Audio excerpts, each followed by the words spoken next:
Boa noite. Ainda de pé como você está, por favor, abra sua Bíblia. Evangelho de João, capítulo 6. É uma alegria e um prazer estarmos na casa do Senhor, amém? Exaltar o nome do nosso Deus, que é digno de todo louvor, toda honra, toda adoração.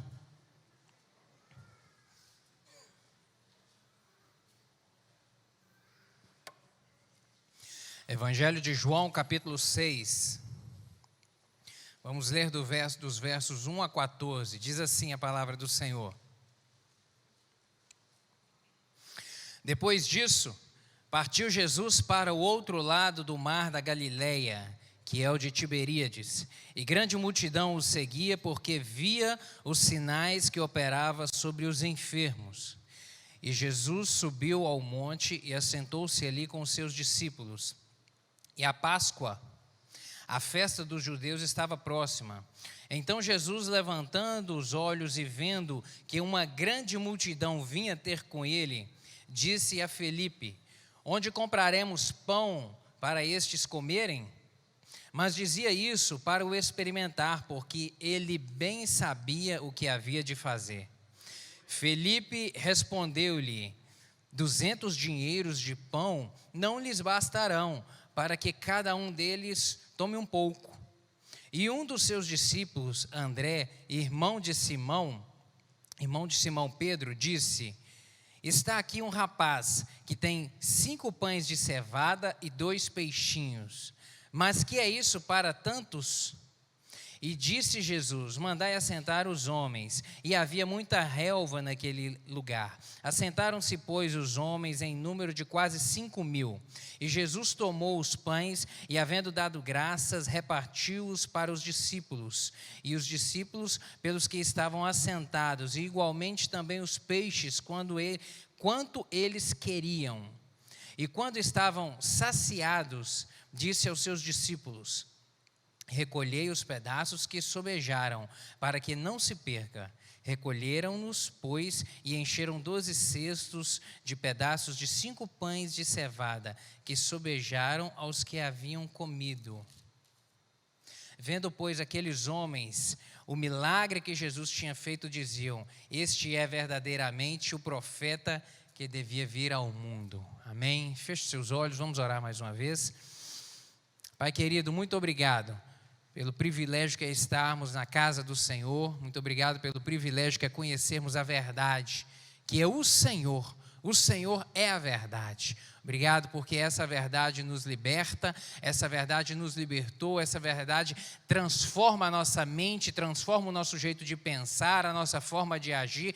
Essa verdade ilumina o nosso caminho, o caminho pelo qual devemos caminhar nessa vida. Obrigado por termos o Senhor. E agora que estamos diante da Tua palavra para meditar nela, eu lhe peço que o Senhor fale ao nosso coração. Espírito Santo, fica à vontade neste lugar. Eu lhe peço que o Senhor ministre de uma forma individual ao coração de cada um dos meus irmãos aqui, porque o Senhor conhece cada um, os sonhos, os desejos, as necessidades, os anseios. O Senhor tudo sabe, o jeito que cada um chegou aqui nessa noite. Eu lhe peço, aquieta o coração daquele que por acaso estiver angustiado, preocupado com alguma coisa, em nome de Jesus.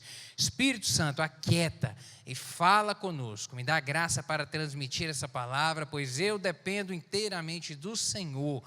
Em nome de Jesus, que seja o Senhor falando neste altar e ministrando aos corações. É o que eu lhe peço em nome de Jesus. Amém. Pode se sentar, meu querido. O milagre da multiplicação, 5 pães e 2 peixes que alimentou uma multidão. Interessante nesse milagre aqui, que ele é o único que aparece nos 4 evangelhos. Mateus, Marcos e Lucas replicam essa mesma história narrada pelo evangelista João. É o único milagre realmente que os 4 evangelhos contam. Lá em Mateus capítulo 14, Marcos capítulo 6, Lucas capítulo 9 e aqui no evangelho de João capítulo 6. Capítulo 6. A gente pode dizer que esse realmente é um milagre universal, porque alcançou ali, chegou ao conhecimento de todos aqueles pelos quais estes 4 livros foram escritos. Porque Mateus escreveu o seu evangelho para um determinado grupo de pessoas, Marcos para outro grupo de pessoas, Lucas escreveu para Teófilo, que estava lá em Roma, então, e João escreveu para a igreja de uma maneira geral. Então, para grupos diferentes de pessoas, chegou o conhecimento desse milagre operado por Jesus. Muita gente ficou realmente sabendo, e esse milagre, ele mostra como que realmente o Senhor nos abençoa. Como que o Senhor tem prazer em nos abençoar. E para a gente não tem nada mais confortante, eu digo, do que saber que a gente é amado de Deus e que a gente é cuidado de Deus. Acho que não tem nada mais confortante nessa vida, né? Saber que a gente caminha aqui, mas que a gente não é órfão. Saber que a gente anda nessa terra, mas que a gente tem um pai. Um pai que cuida de nós, um pai que zela por nós, que nos ama, que está presente na nossa caminhada, que nos sustenta, que cuida realmente da gente. O nosso Deus, Ele é um Deus que cuida, amém? Ele é um Deus que cuida, Ele cuidou. Quando a gente volta os olhos para as histórias da Bíblia, a gente vê que Ele cuidou de Adão e Eva lá no Éden. Criou um jardim maravilhoso e colocou e não abandonou Adão e Eva naquele jardim. Mas estava lá junto com eles, cuidando dia a dia, caminhando, aconselhando, conversando, instruindo, acompanhando a caminhada. A gente não sabe por quanto tempo Adão e Eva viveram no jardim do Éden. A Bíblia não deixa registro disso, a gente não sabe. Pode ter sido anos, centenas, milhares de anos, a gente não sabe. Eles estavam lá com a árvore da vida da qual se alimentavam. Então a gente não sabe a respeito disso. Mas o que a gente sabe é que Deus estava junto com eles, cuidando. Quando a gente olha ali na história dos patriarcas, Deus cuidando dos patriarcas de uma maneira extraordinária. Abraão, Isaac, Jacó, homens que no deserto caminhavam, plantavam, e Deus ia sustentando, e Deus ia abrindo portas, e Deus ia dando graça para vencer os inimigos, as intempéries da vida ali no deserto, na sequidão, caminhando sozinhos, sem proteção, mas com a graça de Deus sobre eles. A proteção deles era o Senhor, e foram prósperos, e foram abençoados, e foram vitoriosos. A gente vê o cuidado de Deus para com o seu povo, o povo que Ele constituiu, o povo judeu, em tudo, ali no Egito, quando operou a libertação, quando caminhou com eles pelo deserto, enviando provisão, ajudando, guardando, cuidando. É o Deus que cuida.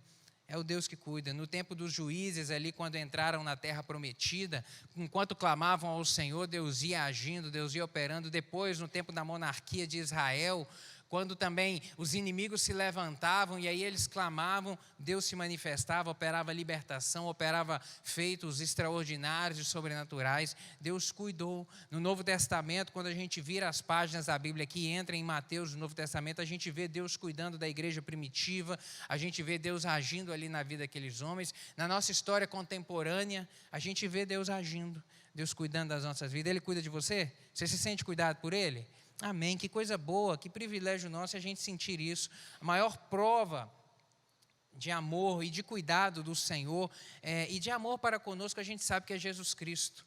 Porque Ele que realmente é o sinal maior de Deus, no sentido de cuidado e zelo para com as nossas vidas. Porque significa o resgate da humanidade. Jesus Cristo veio a esse mundo para isso, promover o resgate. É a prova maior de amor.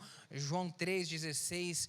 Porque Deus amou o mundo de tal maneira que deu o seu Filho unigênito para que todo aquele que nele crê não pereça, mas tenha a vida eterna. Glória a Deus por isso. Paulo, apóstolo Paulo vem escrever essa mesma palavra de uma outra maneira, quando ele diz que, mas Deus prova o seu amor, Romanos capítulo 5, verso 8, quando ele diz que, mas Deus prova o seu amor para conosco, em que Cristo morreu por nós, sendo nós ainda pecadores, sendo nós ainda envolvidos no pecado, sendo nós não merecedores de absolutamente nada, sendo nós condenados ao inferno, Deus mostra o amor dele para conosco, nos resgatando através de Jesus Cristo. É maravilhoso demais isso. E meditando sobre esse cuidado do Senhor, nesse texto aqui de João capítulo 6, o Espírito Santo ministrou algumas coisas no meu coração que eu gostaria de compartilhar contigo nesta noite. Alguns ensinamentos aqui. O primeiro deles, que Jesus conhece a sua demanda e a sua necessidade, meu querido. Amém?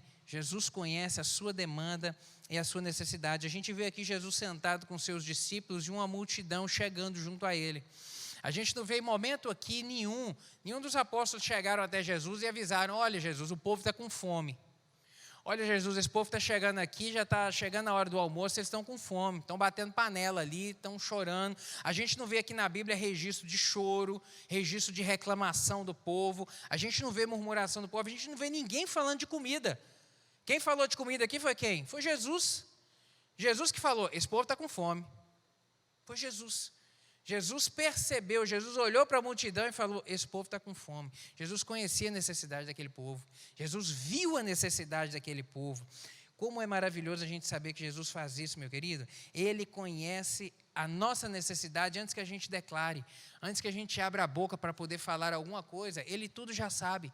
Ele tudo vê, Ele tudo conhece. Salmo 139 fala isso de uma maneira belíssima, quando Davi vem dizer: Senhor, Tu me sondas e me conheces, Tu sabes o meu assentar e o meu levantar, de longe o Senhor entende os meus pensamentos, cercas o meu andar e o meu deitar e conhece todos os meus caminhos. Não havendo ainda palavra alguma na minha língua, eis que logo, ó Senhor, tudo o Senhor já sabe. Tudo o Senhor conhece, antes que eu pense, o Senhor conhece. Meu querido, o Senhor sabe da sua necessidade hoje, antes de você sair de casa. Antes de você pensar em vir nessa reunião e falar: não, eu vou começar uma corrente de oração hoje na quarta-feira. Não, eu vou à igreja porque eu preciso de algo do Senhor. Meu querido, antes de você se mover na sua casa, Deus já sabia que você estaria aqui. Ele já conhece, Ele já sabia os seus pensamentos, Ele já conhecia tudo que já passava no seu coração. Ele é maravilhoso. Como é bom a gente saber que estamos sob o cuidado de um Deus que tudo vê e que sonda o nosso coração. Uma outra verdade que eu vejo aqui é que Jesus sabe que a preocupação com o sustento é algo inerente ao ser humano. Jesus sabe disso.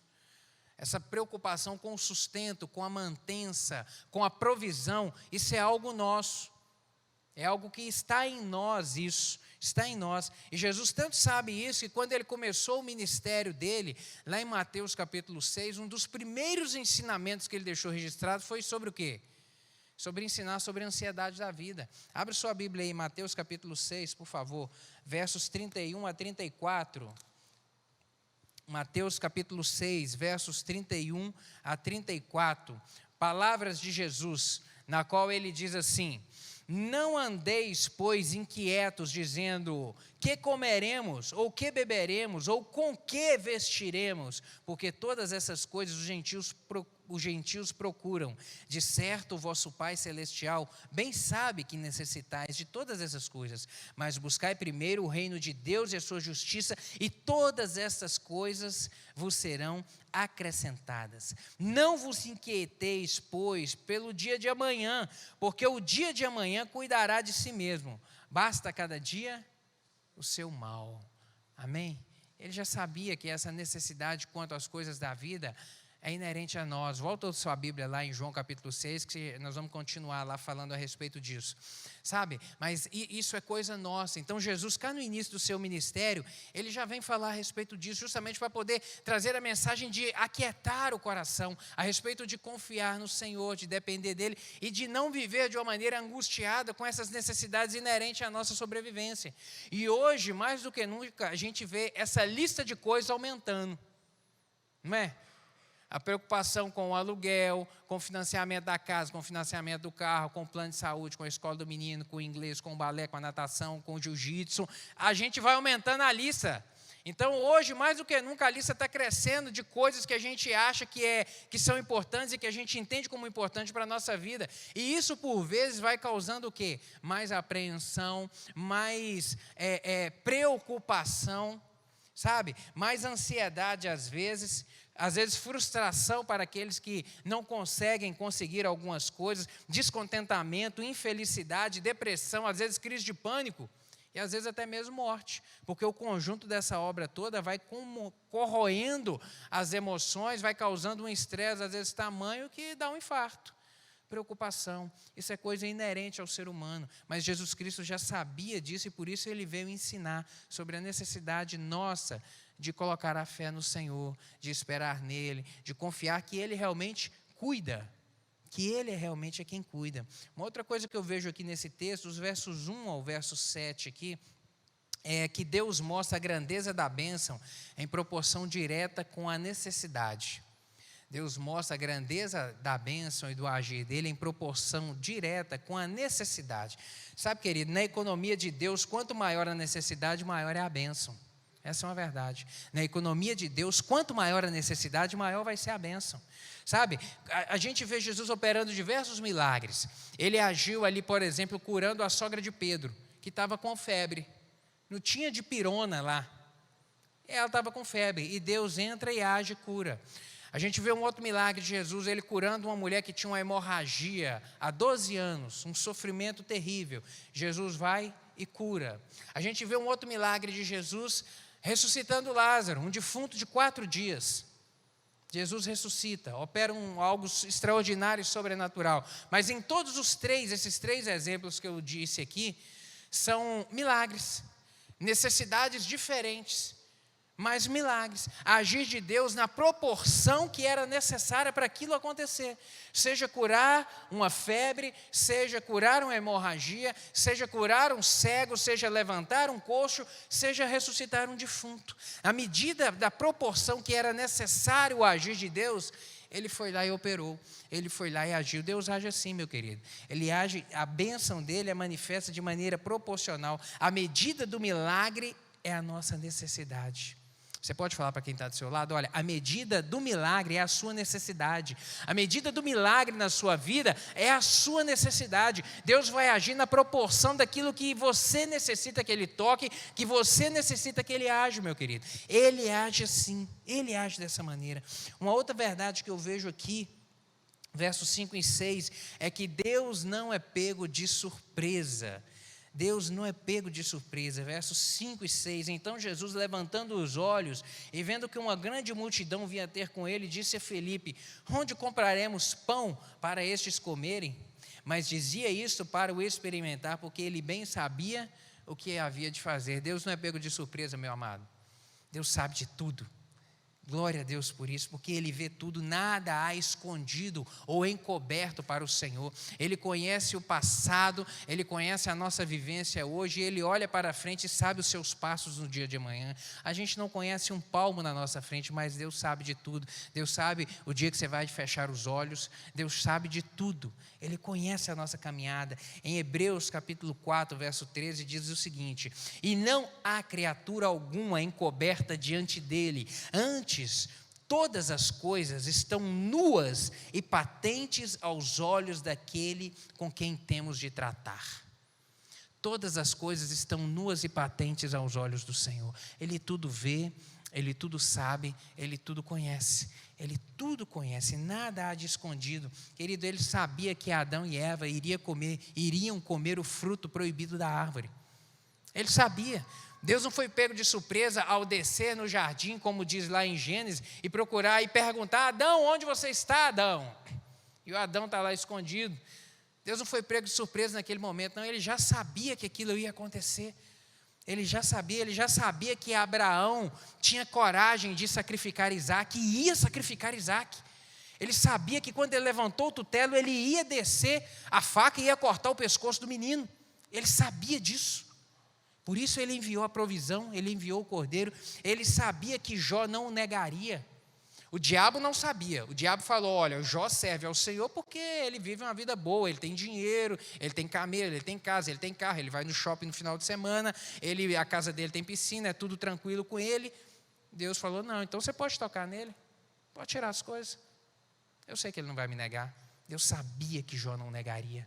Ele sabia de tudo. Ele sabia, o Senhor Deus sabia que Jesus Cristo ressuscitaria no 3º dia.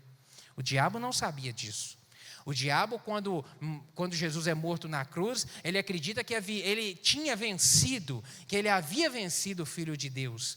Mas não, porque lá no início, lá em Gênesis capítulo 3, verso 15, já tinha lá a promessa, a palavra dada por Deus, de que do fruto da mulher nasceria que o diabo, que a serpente, morderia o seu calcanhar, mas que ele esmagaria a cabeça da serpente. Ele seria ferido no calcanhar, mas esmagaria a cabeça da serpente. O Senhor Deus já sabia que Jesus Cristo ressuscitaria. Os discípulos não sabiam disso. Quando o herói, quando Jesus morre na cruz, a preocupação, de repente, a angústia do coração daqueles discípulos, o nosso herói morreu, o Filho de Deus morreu, de repente aquele vazio que ficou durante aqueles 3 dias ali de Jesus no túmulo, mas Deus sabia que ele seria ressuscitado, porque o nosso Deus tudo sabe. Uma outra verdade aqui, versos 8 e 9, que eu vejo é que às vezes Deus usa o que está nas nossas mãos para poder fazer o milagre. Deus usa para poder fazer o milagre. Versos 8 e 9 diz assim: um dos seus discípulos, André, irmão de Simão Pedro, disse: está aqui um rapaz que tem 5 pães de cevada e 2 peixinhos, mas que é isso para tanto? Que é isso para tanto? Meu querido, às vezes Deus usa aquilo que está nas nossas mãos para fazer o milagre que a gente precisa. Não despreze o que está nas suas mãos. Não despreze aquilo que você tem nas suas mãos. O rapaz tinha apenas um pequeno lanche, apenas um lanchinho, mas o pouco é muito quando Deus está nele. Você pode repetir isso? O pouco é muito quando Deus está nele. O pouco é muito quando Deus está nele, meu querido. Aquilo que parece pouco, Deus transforma em muito. Aquilo que parece pouco, Deus faz sobejar. Aquilo que parece pequeno demais, que parece desprezível demais, meu querido, não ignore aquilo que você tem, não despreze aquilo que você tem. Às vezes você olha e fala: não, meus recursos são poucos demais. Eu não tenho condição. Às vezes você olha: não, as minhas habilidades são muito poucas. Eu não tenho habilidade para poder enfrentar esse desafio. Sabe, os meus recursos são poucos, já se esgotaram. Não se preocupe com a quantidade, ou não se preocupe com o que você tem nas mãos, meu querido. Por vezes será daí que Deus trará a resposta. Por vezes será isso aí é que Deus vai usar. Às vezes a gente fica imaginando que Deus há de abrir uma grande porta na nossa frente, pelo qual a gente há de passar. E às vezes Ele faz isso mesmo, porque Ele é Deus e Ele age da maneira e do jeito que Ele quer. Às vezes Ele manda o raio do céu, às vezes Ele abre uma porta de onde a gente nem imagina. Mas por outras vezes Ele usa simplesmente aquilo que está nas nossas mãos, de uma maneira surpreendente que a gente não consegue imaginar. Moisés, quando ele estava na frente do Mar Vermelho, o que ele tinha nas mãos? Um cajado. Somente um cajado. E Deus olha e ele fala: Deus, e agora o que eu vou fazer? Tem uma multidão aqui do meu lado, um exército atrás e um mar na frente. O que Deus fala com ele? Deus pergunta: o que você tem na mão? Um cajado. O que Deus fala? Toca no mar que ele vai abrir. Ele só tinha um cajado. Era pequeno demais. Era muito pouco. Gideão, quando ele vai enfrentar um exército imenso com apenas 300 homens, era pouco demais. Era pouco demais. O exército estava num vale que a Bíblia diz que cobria todo um vale imenso. E só tinha 300 homens. Mas com esses 300 homens, Deus opera um milagre sobrenatural naquele lugar, sem eles precisarem de desembainhar uma espada. Deus faz com que os inimigos lutem entre si, todos eles são aniquilados. Parecia pouco demais. Sabe, parecia pouco demais. Davi só tinha uma funda na mão quando ele matou Golias. Nem espada ele não tinha. Para cortar a cabeça do gigante, ele vai lá e pega a espada do gigante para cortar a cabeça dele. Só tinha uma funda, era pouco demais. Mas Deus só precisou daquilo ali para poder operar o sobrenatural na vida dele. Para poder operar, querido, não despreze os seus recursos, não despreze a sua capacidade. Isso é o suficiente para Deus agir. Não murmure daquilo que você tem na mão, não queixe com Deus, não questione. Deus só precisa disso daí, meu querido, para poder agir de uma maneira surpreendente na sua vida, amém? 1 Coríntios capítulo 1, versos 27 a 31 diz: mas Deus escolheu as coisas loucas deste mundo para confundir as sábias, e Deus escolheu as coisas fracas deste mundo para confundir as fortes, e Deus escolheu as coisas vis deste mundo, e as desprezíveis, e as que não são, para aniquilar as que são, para que nenhuma carne se glorie perante Ele, para que, como está escrito, aquele que se glorie, glorie-se no Senhor, glorie no Senhor, porque a glória é dele, quem age é ele, para que a gente não olhe para os nossos recursos ou a nossa capacidade e pense que com a força do nosso braço é que a gente conseguiu alguma coisa, mas que a gente reconheça que tudo vem dele, que a glória deve ser dada a ele e que ele opera o milagre do jeito que ele quer. O improvável serve para Deus manifestar a sua glória, amém? Aquilo que é improvável serve apenas para que a glória de Deus seja manifesta na hora que o milagre acontece. Glória a Deus por isso, glória a Deus por isso. Uma outra coisa que eu vejo aqui é que para receber a bênção de Deus, deve haver fé e obediência. Aqui no verso 10, volte seus olhos aí. Diz assim: e disse Jesus, mandai assentar os homens, e havia muita relva naquele lugar. Assentaram-se, pois, os homens em número de quase 5.000. A gente vê aqui que o povo foi orientado a sentar para poder comer, antes mesmo do milagre acontecer. O povo deve ter perguntado para os discípulos: para que nós estamos sentando? O que vai acontecer aqui? De repente alguém deve ter falado: Jesus vai fazer alguma coisa. Vocês estão com fome, né? Ele falou que vocês estão com fome. Ele mandou a gente dar a vocês alguma coisa para poder comer. A gente não sabe o que ele vai fazer, mas vamos sentar todo mundo, em grupo de 50, vai sentando aí em fila. O povo não sabia, até aqui Jesus não tinha feito o milagre, mas eles sentaram para comer. Você deu para você poder entender aqui? Eles obedeceram e creram, eles acreditaram. Obedecer e crer, caminhar no cristianismo, meu querido, requer que obediência e fé andem de mãos dadas. Para a gente caminhar no cristianismo, a gente precisa disso. Entender que a obediência às ordens do Senhor, obediência à sua palavra, obediência às suas instruções, requer andar de mãos dadas com a fé, para que o milagre aconteça, para que o agir de Deus seja materializado na nossa vida. A gente não pode esquecer isso jamais. Não basta apenas a obediência. A obediência é necessária, mas ela tem que ter fé. Não basta também apenas ter fé, precisa de obedecer. Porque Deus tem compromisso com a sua palavra, Deus tem compromisso com os seus princípios, Deus tem compromisso com aquilo que Ele diz a nosso respeito. Mas de outro lado, a palavra do Senhor diz que sem fé é impossível agradar a Deus. Hebreus capítulo 11, verso 1, ora, a fé é o firme fundamento das coisas que se esperam, e a prova daquelas que se não veem. Para o milagre acontecer, precisa de obedecer, mas também precisa de ter fé. Você chegou aqui nessa noite hoje, de repente, precisando de uma intervenção de Deus na sua vida, precisando de um mover sobrenatural, uma resposta, uma porta aberta, um agir de Deus na sua vida. Entenda isso, querido. Obedeça o mandamento, obedeça as ordenanças, mas tenha fé no coração. Fé para poder acreditar que Deus vai agir, que os olhos estão postos nele, não é na corrente, não é no óleo, mas é no Senhor, porque é Ele é que age, é Ele que faz, e exercendo a fé, Deus vai agindo e Deus vai manifestando, amém? Noé, quando foi construir a arca, ele obedeceu e ele creu. Deus falou: Noé, constrói a arca. Nunca tinha caído uma gota de água do céu. E esse homem começa a construir uma arca, um barco grande, e Deus age. Precisou de obedecer, mas também precisou de ter fé para falar: Deus, eu estou acreditando no Senhor, eu não estou ficando doido. Eu não estou ficando doido. Embora todo mundo está achando que eu sou maluco, mas eu estou fazendo isso na confiança no Senhor. Isso é fé, meu querido. Abraão precisou de fé também para poder sacrificar Isaac, quando ele creu que o Senhor enviaria, que o Senhor faria algo sobrenatural, ressuscitaria o menino, faria alguma coisa. Precisou de crer, precisou de ter fé. Moisés, em inúmeros momentos na caminhada, precisou de obedecer a Deus, caminhou em obediência, mas exerceu fé, quando tocou na rocha para ela poder sair água, quando tocou no mar para que ele se abrisse. Fé e obediência devem andar juntos. O só fato de assentarem aqui, eu já vejo que esses homens estavam exercendo fé. O só fato de assentarem para comer sem que houvesse multiplicação de pães, isso demonstra a fé do coração desses homens aqui.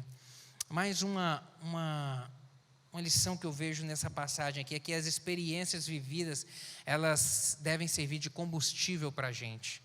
As experiências vividas devem servir de combustível. No verso 2 aqui diz o seguinte: e grande multidão o seguia, porque via os sinais. A multidão via os sinais que Jesus fazia e por isso ela seguia. Ela via que Jesus operava sinais e por isso caminhava atrás dele. Sabe, meu querido, nesse momento aqui a multidão estava junto porque ela olhou para trás e sabia que Jesus estava fazendo coisas extraordinárias. E da mesma maneira deve ser o meu estilo de vida e o seu, no sentido de caminhar nessa vida e voltar os olhos para aquilo que o Senhor já fez. Deus já operou na sua vida? Deus já fez milagre na sua vida? Sabe, a gente é propenso, às vezes, a esquecer as bênçãos passadas que a gente recebeu do Senhor. Às vezes a gente é propenso, nessa correria da vida, nas circunstâncias, esquecer disso, mas não esqueça.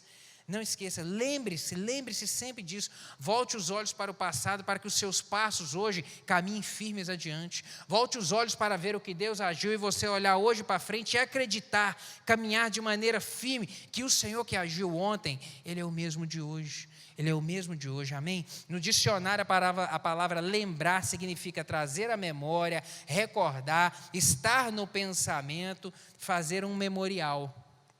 A gente vê na Bíblia, no Antigo Testamento, no início da história do povo judeu, em diversos momentos, eles construindo memoriais, levantava pedras, empilhava pedras, aquilo ali tinha um significado. Quando Moisés atravessa o Mar Vermelho com o povo, ele faz ali um altar que serviria de memorial. Quando Josué atravessa o Rio Jordão com o povo e entra na Terra Prometida, ele faz um outro memorial, um outro altar de pedra. Aquilo ali, diz a palavra, que era para que o povo olhasse e se lembrasse de que Deus agiu. A geração futura olhasse e lembrasse, não, Deus agiu aqui. Memoriais a gente deve levantar na nossa vida também, para a gente não esquecer do agir do Senhor. Deus fez um milagre, querido, escreva, pregue, escreva, registre, para que na hora da dificuldade, na hora da caminhada da vida, você olhe para isso e isso renove a sua fé. Jeremias, o profeta, vem dizer em Lamentações 3:21, quero trazer à memória aquilo que me dá esperança, lembrar daquilo que me dá esperança. Um outro ensinamento que eu vejo aqui, verso 11, diz assim, e Jesus tomou os pães e havendo dado graças, repartiu aos discípulos, repartiu pelos discípulos. A oração é o ponto de contato entre você e Deus. A oração é o ponto de contato entre você e Deus. Deus fala com a gente, Deus pode falar conosco de diversas maneiras, através da sua palavra, através de uma pregação, através de um cântico, através de um sonho, mas nós só falamos com Deus através da oração. É o momento em que nós nos voltamos para Ele, é a maneira que a gente fala. E, meu querido, não despreze isso. Não despreze a oração. A oração, ela deve ser a nossa principal estratégia e não a nossa última opção. Você pode dizer isso para quem está do seu lado? A oração deve ser a sua principal estratégia e não a última opção. Não é depois que aconteceu tudo, eu tentei, eu investi recursos, eu investi forças e não deu certo, agora eu vou orar. Não, não é assim. A oração deve ser a primeira estratégia, o primeiro momento, a primeira forma de agir. Hoje eu encontrei um irmão no banco e o cumprimentei. Ele me deu um abraço, falou assim, nossa pastor, estou me lembrando aqui do ano passado, nesse mesmo tempo de seco que a gente está vivendo, tanto incêndio que a gente está vendo aí acontecer. Ele falou, estou lembrando um negócio aqui que aconteceu ano passado, mais ou menos nessa época, eu estava na igreja numa reunião e o vizinho da minha fazenda me ligou falando que a fazenda dele estava pegando fogo e que o fogo estava indo em direção à minha. E eu estava saindo do culto e encontrei o senhor. Eu falei, eu me lembro disso. Ele me encontrou, era um sábado à noite numa reunião. E ele dizendo, e na hora o senhor falou, eu perguntei para ele, onde é que você está indo agora? Ele falou, não, estou indo receber a ligação, a fazenda está pegando fogo, vizinho, o fogo está indo para a minha, eu estou angustiado demais. Eu falei, vamos orar. E ele falou, o senhor falou comigo, vamos orar porque o fogo não vai pegar. Eu me lembro disso, falei, vamos orar. Eu orei com ele, poucas palavras, orei e falei, Deus não vai permitir. Deus não vai permitir, porque eu não conheço o fogo, eu não conheço a sua terra, não sei onde ela é, mas eu conheço o Deus que controla o fogo, que controla o vento e que controla a chuva. Deus vai fazer um negócio, Deus vai fazer o sobrenatural nisso daí. E ele foi embora e no domingo de manhã ele me abraçou chorando nesse corredor aqui. Falando, pastor, Deus fez um milagre. Deus respondeu. Falei, o que houve, meu querido? O fogo comeu a fazenda do vizinho, chegou na divisa da minha, lambeu a divisa de fora a fora, mas não entrou na minha terra, não queimou um toco de acero na minha terra, não queimou nada, não aconteceu nada. Falei, querido, isso é poder de Deus, isso é oração, há poder na oração. A oração não deve ser a última opção, tem que ser a primeira estratégia nossa. Está difícil, dobra o joelho e ora. Está complicado, dobra o joelho e ora. Independente do problema, dobra o joelho e ore.